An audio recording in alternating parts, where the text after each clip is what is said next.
What's up? What's good? What's popping? What's cracking? What's percolating? What is really good in the hood? It is your man Theo Butler, and welcome to a Black Panther, Volume 5, Issue 9, Part 2 to the Power Story arc. Episode, I ain't saying, I'm just saying what the wrong with me. Yeah. Y'all clapping on up. Before we begin though, like, share, subscribe. If you like, leave a comment. If you don't like, leave a constructive comment. This is the story arc that saw Shuri become Black Panther, right? See T'Challa go through some things. He didn't die, right? We see Aurora, his wife, by his side, right? We got all that going on, and we got Dr. Doom in the background. We got Namor being introduced, and we got some other players in the background and everything like that. So we gonna see what's going on. Enjoy the breakdown. Tell me what you think. Share it, because y'all know this is the storyline that they borrowing from to do what they gonna do. Anyway, I'm gonna be right back. I ain't saying what they say. Hold on. All right, we back. Let's take a look at this cover. We see Shuri taking on Ayaku. Once again, Paul Renard has given us an excellent piece of art on the cover.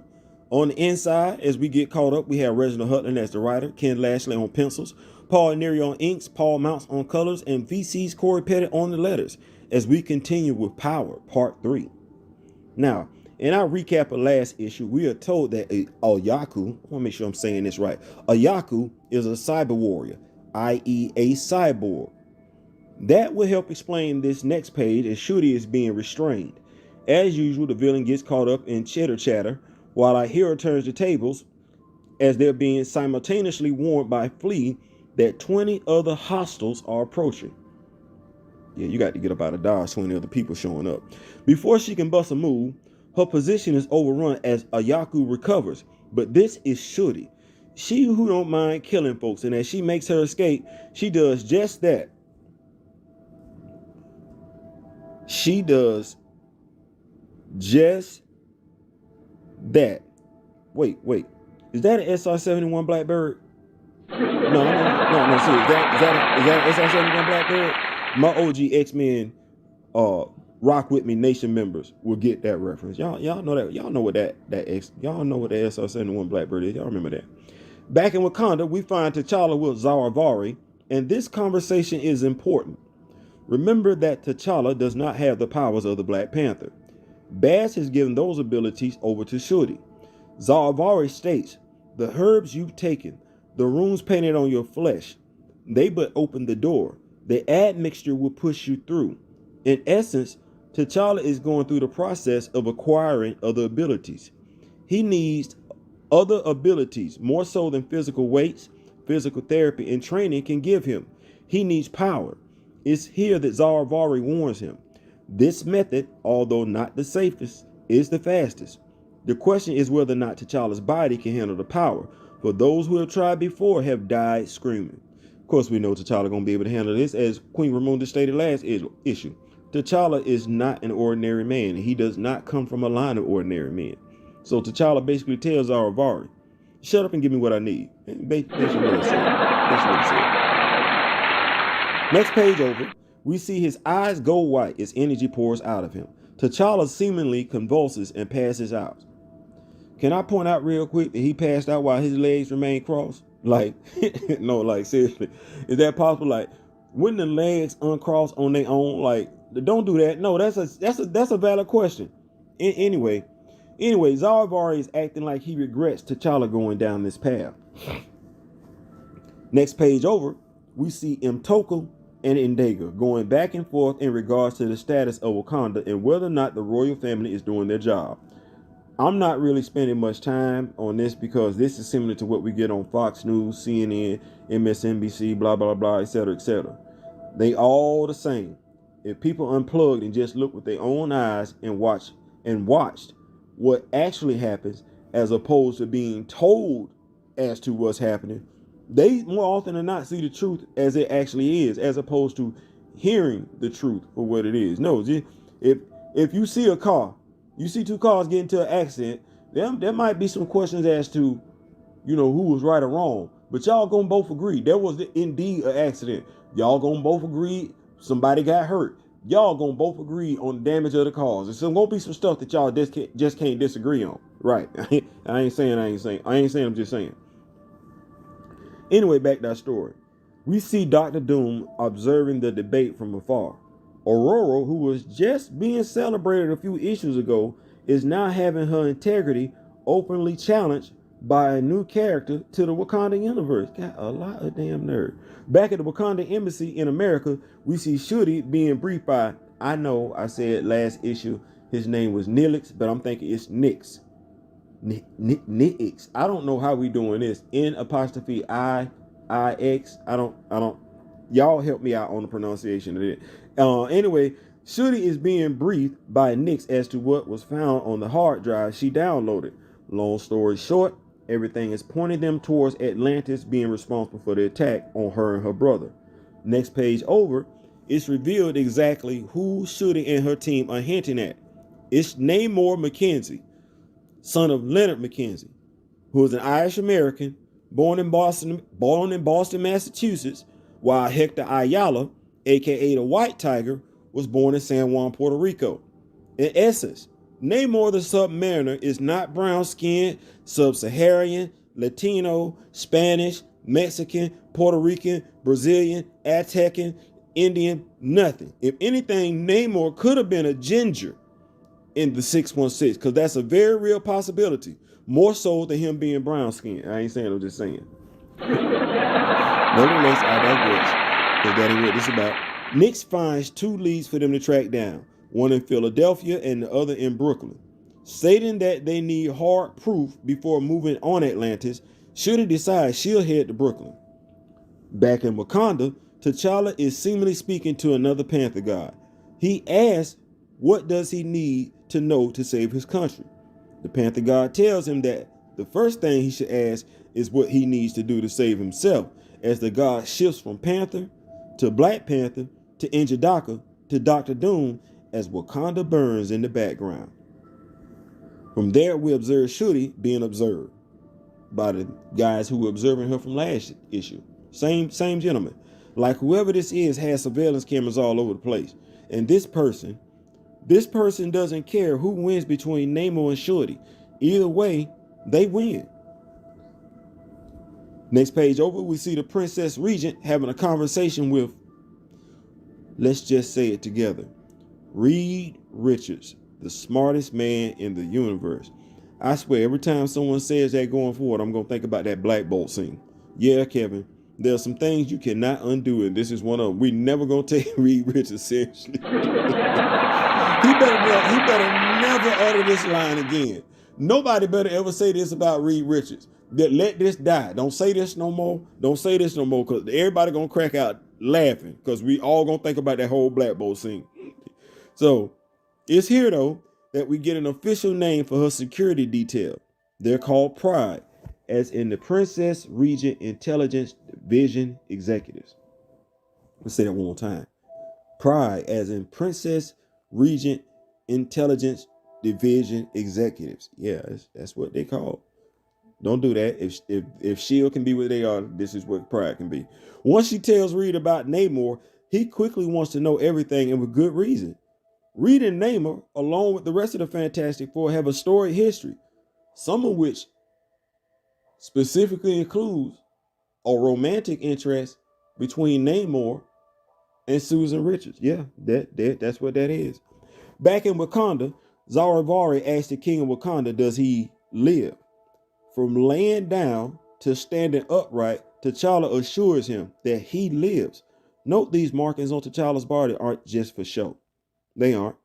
They are there to protect him from mystical attacks. And to my knowledge, those markings on his body, while probably being made translucent, were never written as having been removed either. Thus, T'Challa is still right. See, these markings on his body ain't got nothing to do with him visiting the Panther God and getting other ability. No, these markings on his body are for something else.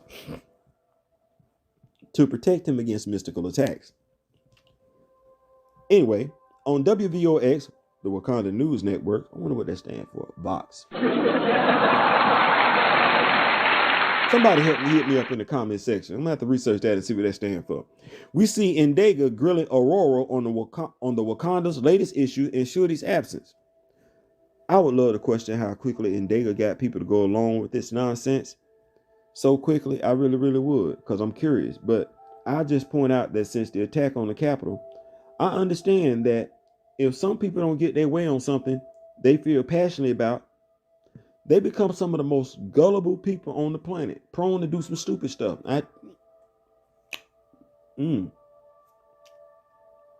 Y'all say what they want to. Y'all be like, Theo, no. You see what happened when you playing video game? Person feel like they be winning and stuff. They should be winning, but they taking the L. What they do? Get mad, hit the reset button. Don't act like that. We've experienced that before. Don't do that. I ain't saying, I'm just saying. Anyway, Aurora assures everyone that Shuri is handling business as the Blackbird sets down in Philadelphia. Did I say Boston, Brooklyn? I'm gonna go back. Literally hanging outside of someone's window, Shuri is brought up to speed by a flea on her target, a gentleman by the name of Darren. These apostrophes throwing me off. A former Wakanda Air Force pilot living in the U.S. under the name of Darius Aaron. Shuri is about to enter the window when she's warned that sensors have been tripped. She doesn't care, and as Darren attempts to flee, pun intended, get it, flee, her guy in the sky, he's trying, never mind. Y'all not going with me. Y'all not rocking with me. Anyway, I don't know what she did, but we get a sound. We see blood. We see the fear. At least for a little while. What I mean is, Shuri, she brutal. Like, I don't know. Dude gotta be, I don't know. Something sound like it broke. I don't know. Blood stuff. Anytime you coughing up blood, it's an internal injury. Something been punctured. It's never a good thing. It's here where it's finally revealed who else is in bed with Doom. They are the Distorted, and they want Wakanda for Wakandans. Do y'all know this book was published in October 2009? I mean, he's telling Shuri, who just defended Wakanda from Moreland, that she's nothing, that she and her family have betrayed Wakanda. Mind you, this is way before Skrulls invade Atlantis floods, the Black Order rise, King of Black attack. Like, bro, it ain't got bad yet. Let it be told to them, Wakanda is bad. It's bad in Wakanda. I don't know. Anyway, he reveals a dead man vest and promptly hits the dead man switch, which seemingly kills him along with Shuri. Because let's face it, that's a pretty big explosion. I ain't saying, I'm just saying. But back in Wakanda, we see T'Challa watching as a daughter faces off against multiple Doombots. I know it's 3. That's more than 1, so that's multiple. It's more than 2. So it's more than a couple. Anyway, do you need me to say again that it's one door taking on 3 Doombots at one time and holding her own? Like, she holding her own. Like, Doombots, she's flesh and blood, bone. They metal. Energy blast. Did I say metal? Energy blast. She doing the damn thing. And it looked like she about to get her head handed to her. Like, she doing the thing. But right when it's about to go left for her, T'Challa jumps in and destroys all 3 Doombots with his bare hands. That's right. T'Challa jumps in and destroys all 3 Doombots with his bare hands like it's nothing. See, although T'Challa doesn't have the powers from Bash, he has gained some superhuman powers from the other Panther God. It's even mentioned by the Doors themselves. You are more fit and powerful than ever. The older Door remarks, it's miraculous. Miraculous. It's a tongue twister. Miraculous. Shout out to the Council of Wakanda. Located on Facebook. When Marvel introduced Black Panther 1 million BC, we were all ecstatic about that. We even blown away when the Black Panther wielded Mjolnir, so much that we didn't even think twice when Marvel didn't give him a name. That damn hell. Shout out to Ronnie from the Council of Wakanda for naming Black Panther 1 million BC King Wakanda. I guess we got to turn this Panther God. We got to name this Panther God as well. So Council of Wakanda, let's get on to figuring out the name of this Panther God, because as it stands, the Panther God still does not have a name. So let's go ahead and get on top of that. Make sure we fit that on right on in Black Panther mythology. Next page over, we see Shuri standing, cape torn and tethered. She is still standing. I see a lot right there. Like, cape messed up, tattered. Uniform for the most part in good standing. And she ain't. T'Challa needed in his costume what she got in hers, or whatever Doom hit him with. This blast ain't got nothing on what Doom hit T'Challa with. I ain't saying. Anyway, we see the building destroyed, remains of the bomber none. Shuri still standing. Not alone though, cause guess who's back for round 2? Yep, and this time she ain't alone. It's a Yaku. Man, y'all come on back for issue 10. I ain't saying, I'm just saying. Oh man, good God Almighty. Ooh, that's a lot going on right there. Dang. She ain't flirting with Shuri like she did last issue. No, Shuri put hands on so it got a little bit serious and everything like that. But y'all see T'Challa? Man, you know what? About that. Can we talk about the Dora Milaje? Women, based on their Hosi warriors, the homie tribe did and everything like that, because some of us need to get out. How did we go see the movie Black Panther and at the very least did not know that the Dora Milaje were actually based on a real live African tribe of women in Africa? Like, how we not know that? The homie Amazons, the Ahosi warriors. Y'all go, man, golly, damn. I'm gonna keep doing this. Anyway, the Dora Milaje being able to fight Doombots as it already stands. Now they learn the technique where one Dora Milaje taking on 3 Doombots. I ain't seen that in no Marvel comic. Nothing like that. Ain't nobody being trained like that. But anyway, we're going to come back. We're going to hit y'all up with issue 10, right? Volume 5, part 3 to the Power Store Art. We're going to keep this thing breaking down and everything like that. And yes, we are going to continue this right on into the Doom War. And after the Doom War, we got some other stuff to talk about. I ain't saying, I'm just saying. I would wink, but you're not going to. Okay, I ain't saying, I'm just saying.